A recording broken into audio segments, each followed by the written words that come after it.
আমরা আজ এসেছি কালীগঞ্জের ঐতিহ্যবাহী ইসাখালী শ্মশানঘাটের শিব মন্দিরে। এখানে পরপর দুইটি মন্দির অবস্থিত আছে।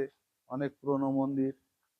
চৈত মাসের শিব পুজোয় অনেক পুণ্যার্থীরা এখানে আসেন এবং তাদের পুণ্য লাভের আশায় এখানে শিবব্রত পালন করেন। এই সেই পাশেই চিত্রা নদী। এই নদীতেই পূজার সমস্ত কার্যক্রম করা হয়। মন্দিরের পিছনের সাইডে আপনার এই ঘাট, এই ঘাট দিয়েই মানুষ পুণ্যার্থীরা এই ঘাটে স্নান করে এবং পুজোর কার্যক্রম সমাপ্ত করে। এই সেই বিখ্যাত ইসেখালী মন্দিরের এই দেখেন গাছ। এই গাছটা অনেক পুরনো।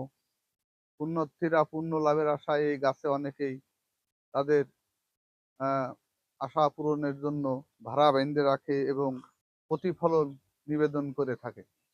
আমি এখন আছি মন্দিরের ছাদে, আপনাদের দেখাচ্ছি ভিউটা। চারিপাশে মেঘমুনি বাগান এবং সেই পুরনো গাছ। মন্দিরের উপরে আপনাদের দেখাবো।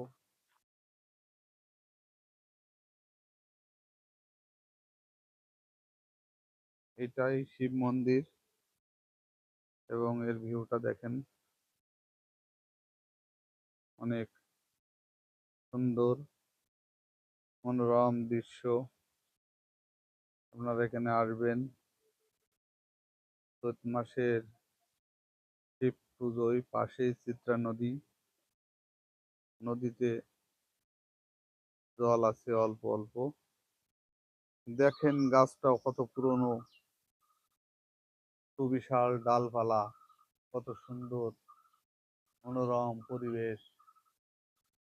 আপনারা এখানে আসবেন এবং এটা উপভোগ করবেন। মন্দিরের কাজ চলছে এবং আপনাদের আমি দেখাবো। এটা হলো শিব মন্দির। এটা হলো শিব মন্দির।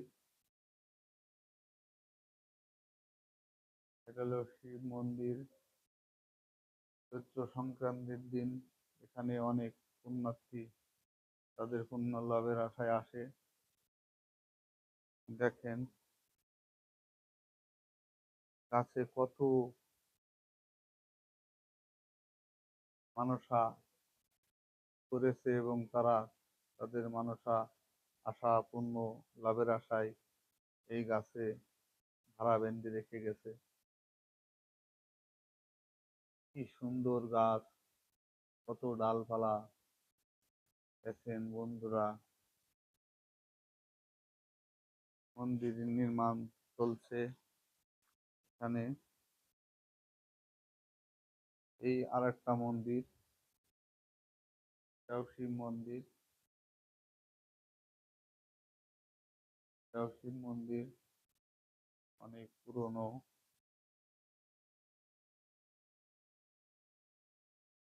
এই দুইটা মন্দির, মন্দিরের উপরে এই গাছ,